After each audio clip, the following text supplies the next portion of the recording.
Welcome to Cactus Crossfire, your go-to for hot takes and prickly debates.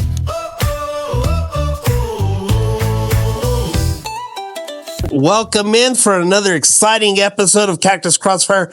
I'm one of your hosts, Sisto, Abeyta, and with me as always is Eddie. Eddie, where you at?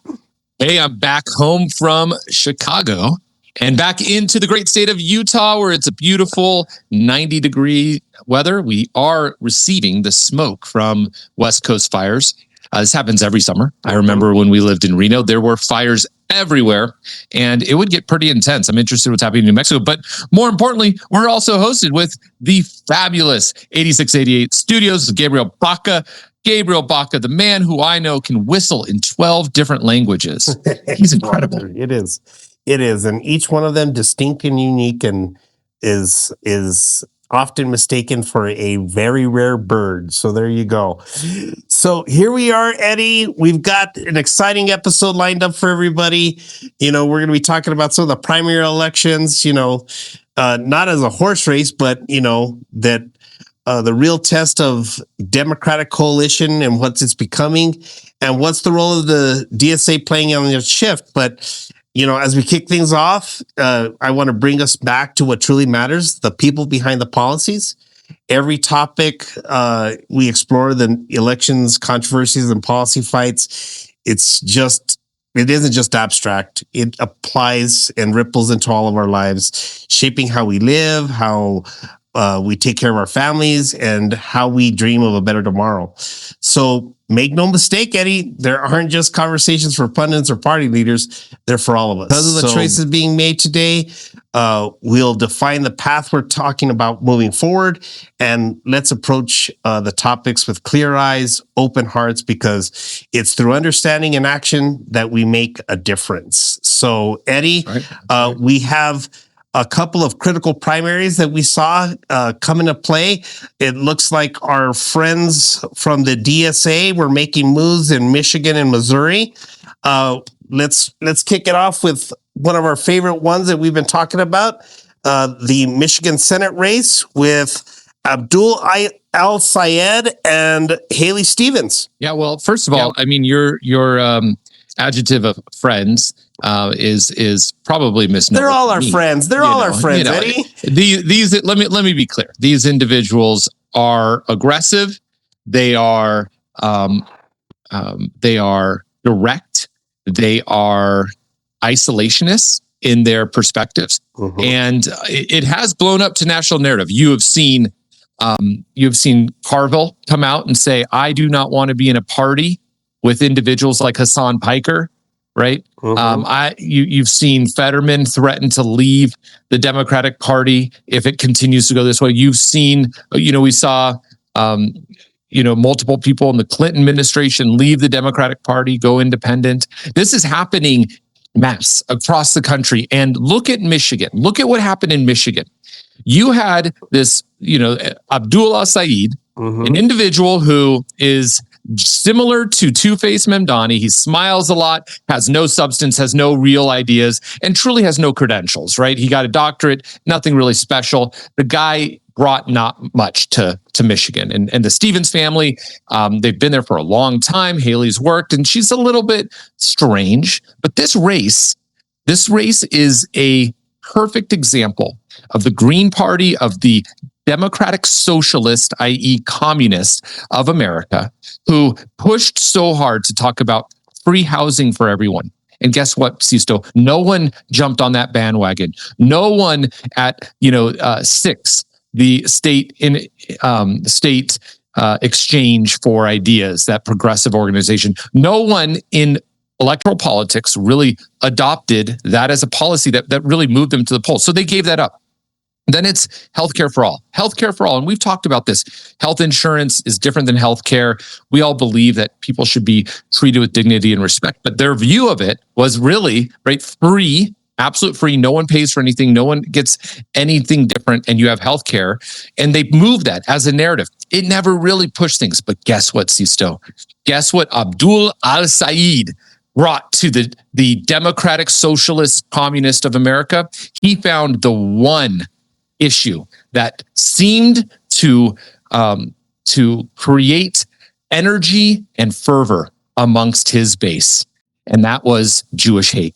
He identified a population and he brought it out and said, guess what? AIPAC, you are the enemy. Okay. And that's what happened. That's what Michigan came down to. Let's break down the numbers. Okay. Because I understand that you think that it's some one issue organization that had this, that put projected him to the top of the line. But you have to remember, Eddie, in Michigan, in this district, it has in the state of Michigan, it has one of the largest Arabic communities in the entire country.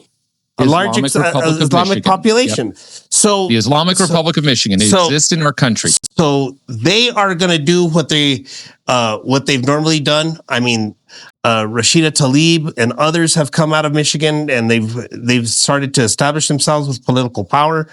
But the interesting part about this is everybody talks about El Said and Stevens, but we forget there was a third candidate in this race by the name of Mallory McMorrow.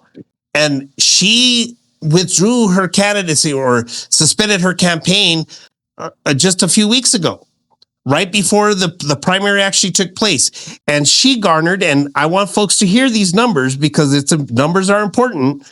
Al Said got 48.5% of the vote, according to the MSNBC website, and as we're reporting it right now. Haley Stevens had 47.5, and Mallory McMorrow got 4%. Now, this is 98.9% of the votes in, with 18,000 votes still out. Okay.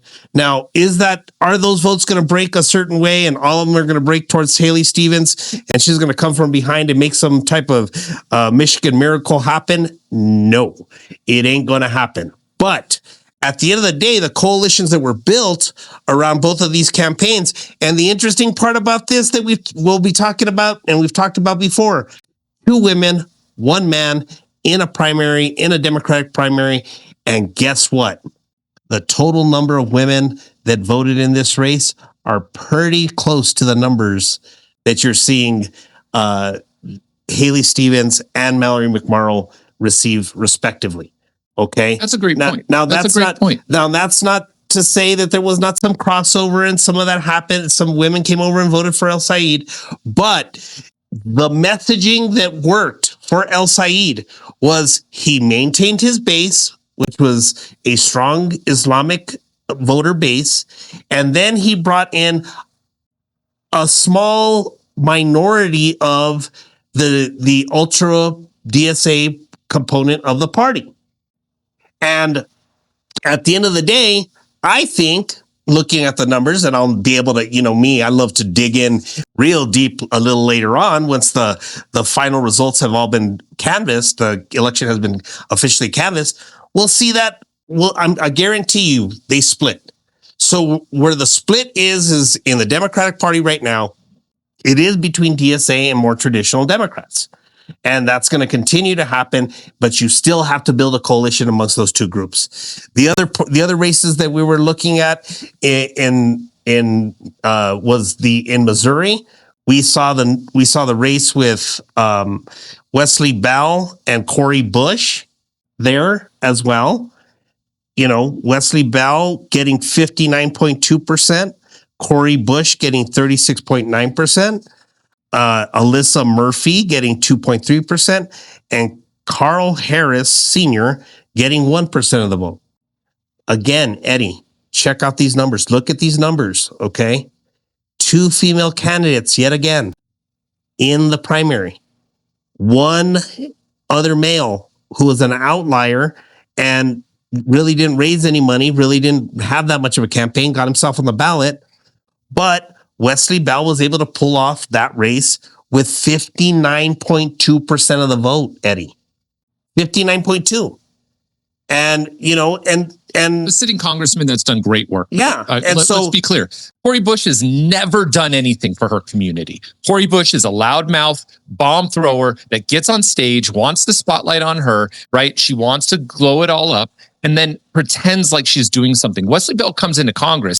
He actually accomplishes something. He actually delivers because he's a rational, contemplative thinker that comes to the table with other folks, right? And builds, when you talk about coalition, he builds coalitions to make things happen. The Democratic Party does not need to build coalitions with ideologies that are so extreme and honestly terrifying to the core premise of this country.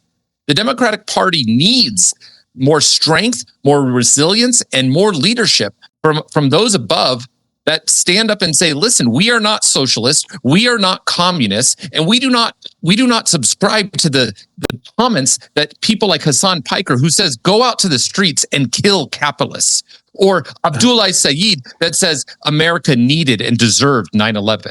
I mean, these are the most disgusting and repulsive individuals that are now representing the Democratic Party. And since you're bringing back up Al Saeed, I mean, one of the interesting things that I thought in that race that as it relates to New Mexico is Senator Heinrich didn't endorse either Stevens or Al Saeed. He actually endorsed McMallory, which I thought was kind of interesting because, you know, McMallory is a state senator, kind of, you know, had strong support from the Elizabeth Warren faction of the party, and which is even more interesting in playing out in how even her wing of the party is now being considered right of burning, which at one time they were on the same page. So it's an interesting play out there in that district. But as we're moving forward, we still go back to Michigan. We look at Michigan 13, and you've got Donovan McKinney.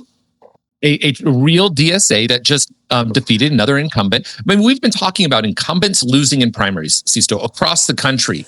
But here we're seeing the DSA play out in Michigan in large numbers. But this is an interesting thing in this race, though, Eddie. I mean, you know, Sheree Thander, the sitting congressman right now, he was the DSA candidate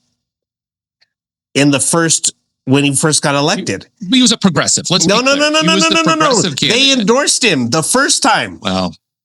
And so even in this race, as we're looking at it, okay, the DSA, he wasn't as extreme. He wasn't the as DSA is starting to take out their own as well. Yeah. And the only other thing that I can think of also, though, is, you know, this district was part of the redistricting, and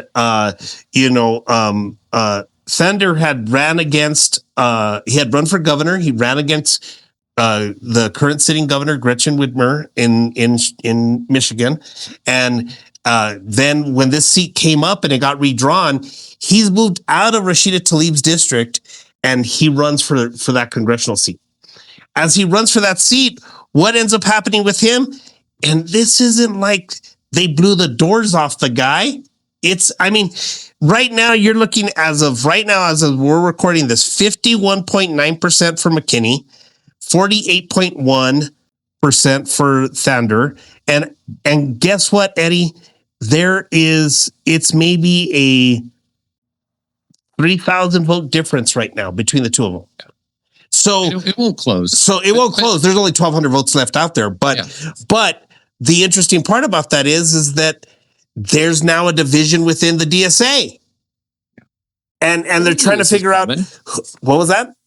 We knew that's coming. I mean, you look at Mayor Two-Face Mamdani doing his town halls, and the extremist of the communist, democratic, socialist of America are coming in front of him and saying, you haven't delivered. You haven't given me my free rent and my free housing. You haven't killed the rich capitalist of New York City yet, right? So they're holding him accountable to these claims that he brought forth during the campaign. None of it's happening. And so, of course, they're getting pissed because this is the thing, Sisto. Right? You and I both know this. Democrat politics are based in rationality. We have perpetuated a system of ideologies that have worked, that are based in regulated capitalism, because we know regulated capitalism with a view on the social contract that allows us to take care of those who are in need. Yep. and those who are forgotten, that system works, that we allow people through education and opportunity to raise up and find their own path. But now we have this very insipid and very disgusting ideology that has been failed in Islamic terrorist countries all across the globe. And it is coming here through the notion of DSA. Eddie, Did you see on Capitol Hill the NSA saying that the Muslim Brotherhood is actually behind funding DSA and putting underneath their talking points DSA principles that come from some of these Muslim Brotherhood nations? Eddie, I'm just going to tell you this much. You and I both have been around the game a long time, okay? And primary elections, they're the heartbeat of democracy. Okay, that's how you start shaping a message. And what the DSA has done very well, which other Democrats and other consultants are failing at, is they're failing to make bold statements about what truly matters to the communities that they're running in. And we're not just casting ballots; they're shaping a future, and not only for themselves, but for generations to come. But let me say this: if they're serious about making a change, they've got to go. People got to go show up. You've got to go knock doors. You've got to have real conversations with voters, and you have to ensure that campaigns reflect the priorities and the voices of the people in these communities. I mean, it's just, and because elections aren't about party buzzwords or fundraisers. They're about accountability. They're about representation and accommodation.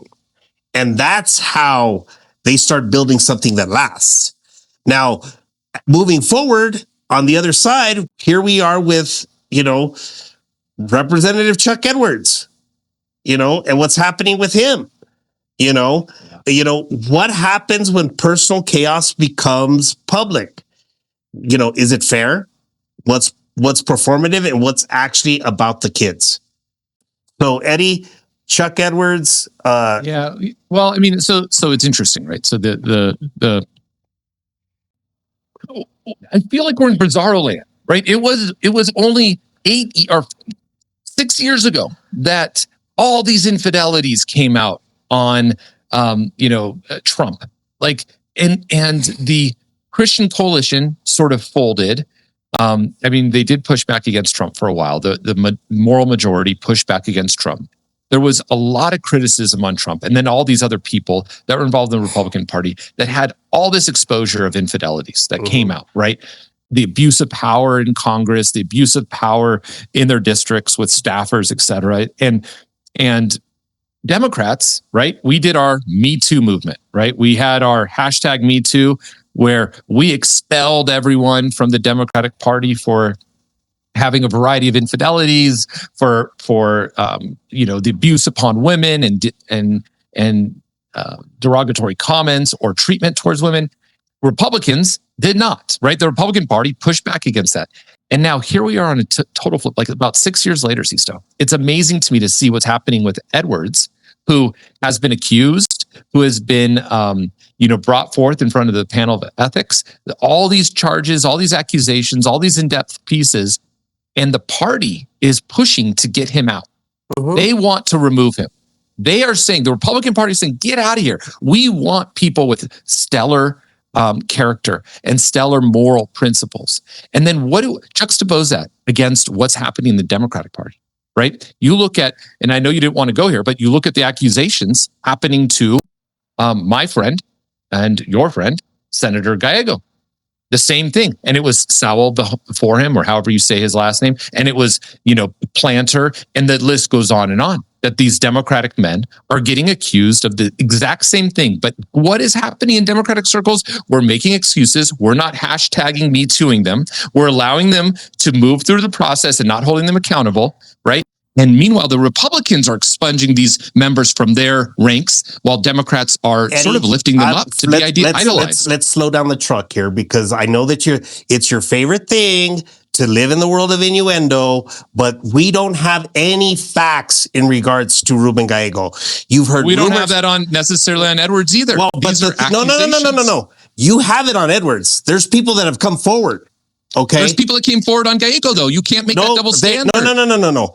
I have not seen anybody come forward on Ruben. I have not. There are 2 women, former staffers, that came forward in front of the House Ethics Committee. Okay. Well, whether that I haven't seen it. So at that point, what I'm going to tell you is this.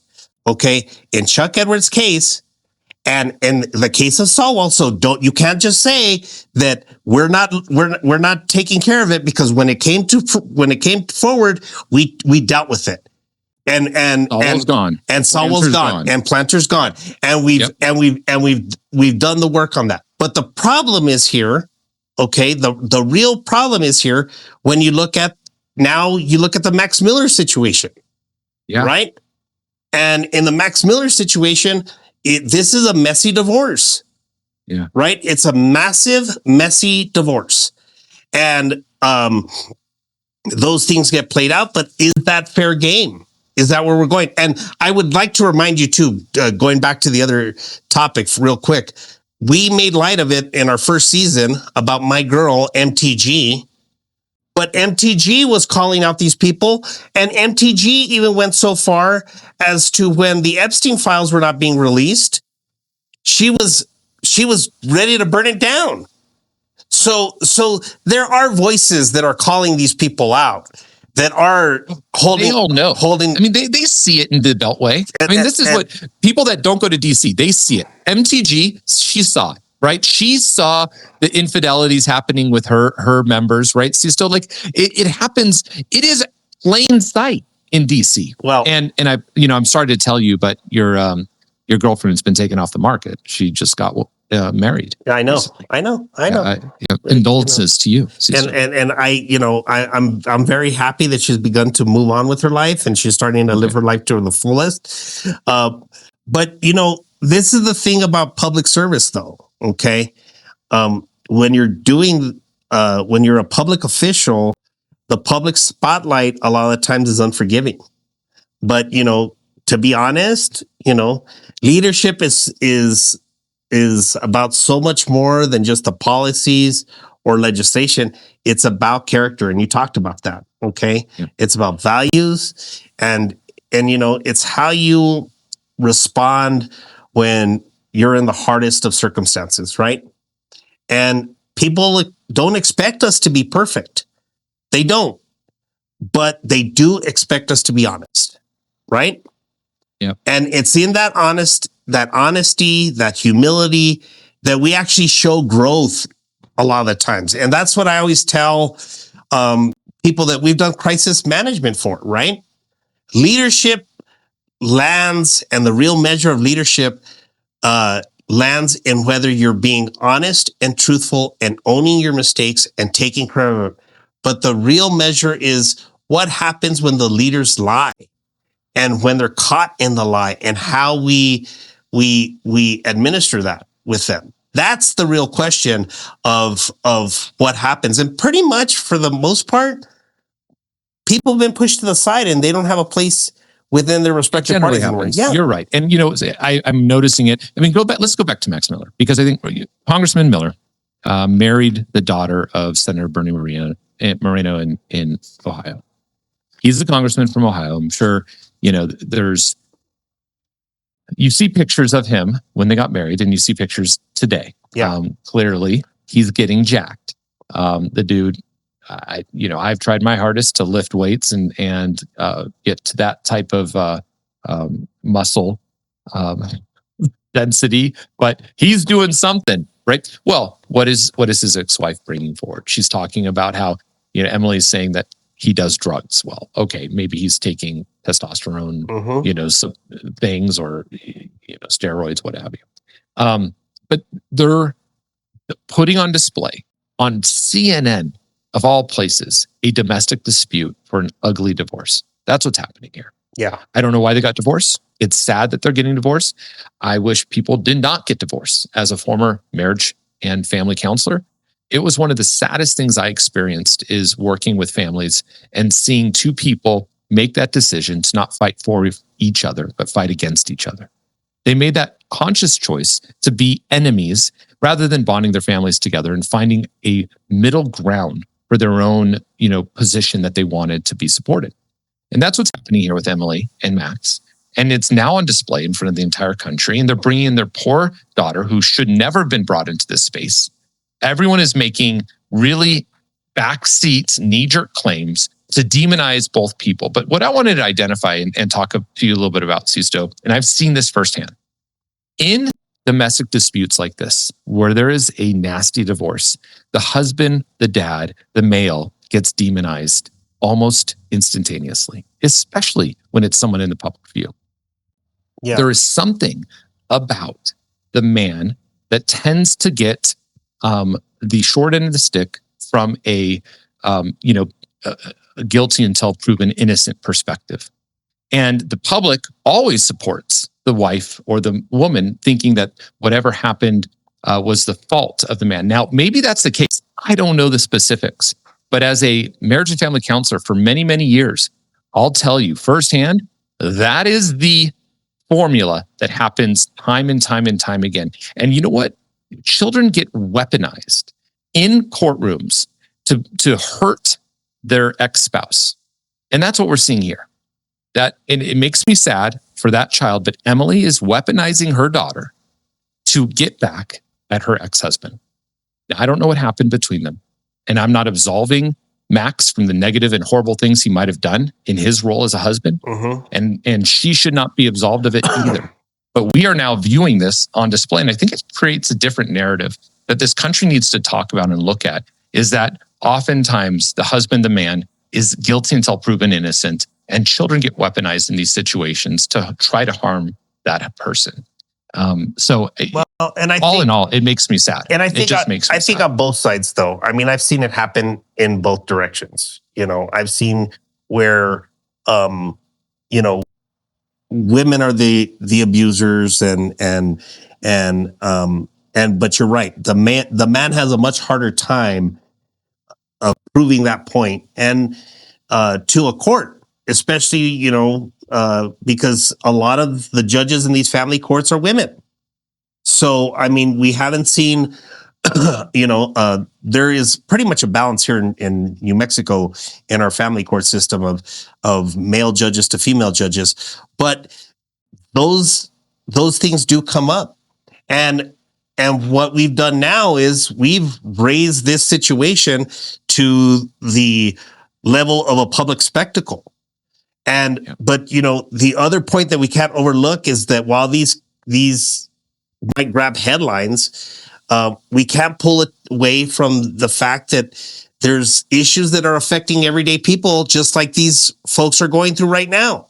Families that are breaking apart, children that are caught in horrible school systems, seniors who can't afford, to get their lunches on time, or their medications, and they just can't afford, and the stories are the same, and the coverage doesn't happen to those issues as much. It's because we've sensationalized it, but it's up to us to hold our leaders accountable, but also make sure we channel our energy into driving progress where it's needed. And we have to, I know it's hard, folks. A lot of the time we've all been on the freeway and we see the car wreck up ahead and we slow down the entire traffic. You know what? You've seen one, you've seen them all. Just keep on driving straight through it and to get to the destination of where you want to be. So maybe our emergency responders don't want you to go as fast. They don't want you to go as fast. But I mean, at the same time, they don't have to. It's not the Gawker, man. And at the same time, these public officials. I guess it's because of being Catholic in New Mexico. We learned a long time ago to not put our leaders on a pedestal, because they will very quickly fall from that pedestal. So I think that in these two cases, I think that you've had one individual who the issue was brought to their attention. I think that the Republican leadership mismanaged the messaging on how they were going to deal with that individual. But also in this Max case, this is just, I mean, it is a soap opera for us all to watch. And quite frankly, I stopped watching those when I was about 13, 14 years old, and I started focusing on how I was going to make changes in my community. So that's my. I know you were a Dynasty boy. I know that was your no. But, I am a straight up Dallas guy. I was praying that someday I would own South Fork Ranch. That was my dream. But Sisto, the thing about it, we have to also remember this, that it happens in anyone in the spotlight. Right, the ability in a divorce or separation, a domestic dispute like that, the other side uses that person's desire to be in the spotlight, desire to get reelected, desire to climb the political ladder as leverage for what they want, and that's not correct. That's not right. But we see it all the time. We've seen it in Mexico, in Arizona, in Nevada, in Utah. I mean, I'm telling you. Everywhere across the Southeast and this country, that type of narrative plays out. And you know what? Who are we to judge or say what they should do? I'll tell you, if I was a dad in that situation, the last thing I'd want to do is have my situation paraded on CNN for all to see. I'm sure Max can go get a job. I'm sure someone else can fill his role. It's a Republican seat. It's not going anywhere. Be a dad. Focus on your daughter. If your wife is doing these horrible things in public, that's on her. That's for her to deal with. But all these individuals that get brought into the muck of politics, that get their character put on question, and they cannot defend their character, they need to resign. They need to focus on themselves because they're not in a position to be a leader for their community if their character is in question. But Eddie, we're almost out of time, so we've got to get to our favorite part of the evening. It's time for our favorite segment. Tell me something spicy, something prickly, and something quickly. Tell me something spicy, tell me something prickly, and tell me something quickly. Okay. Sisto, what's your spicy take? My spicy take is Max Miller's allegations. You know, power without accountability will erode our public trust, and for too long. And, you know, these allegations should lead to serious discussions, not just outrage, but intentions around systematic change. That's what has to happen there. That's my spicy take on the Max Miller allegations. My prickly take, Spokane fires. Okay? The climate crisis is no longer just a problem for the future. It's burning in our backyards today. And it's time to move past the politics and into meaningful action before it's too late. Quickly, real simple, yet again, you know, the reflecting poll fraud cases dropped, right? Yet again, privileged folks seem to slip through the cracks while everyday people don't have the luxury of a second chance, and we need accountability, not excuses, period. So that's my quickly take for us. Eddie, love it. Great to see you again. Everybody, you, make sure you like, subscribe, and click on and leave us some comments. Crossfire. CactusCrossfire.com. We look forward to seeing you guys. Thanks again. Have a great day. Peace. The sun is high, the air is dry, voices clash under the sky, dusty roads and loud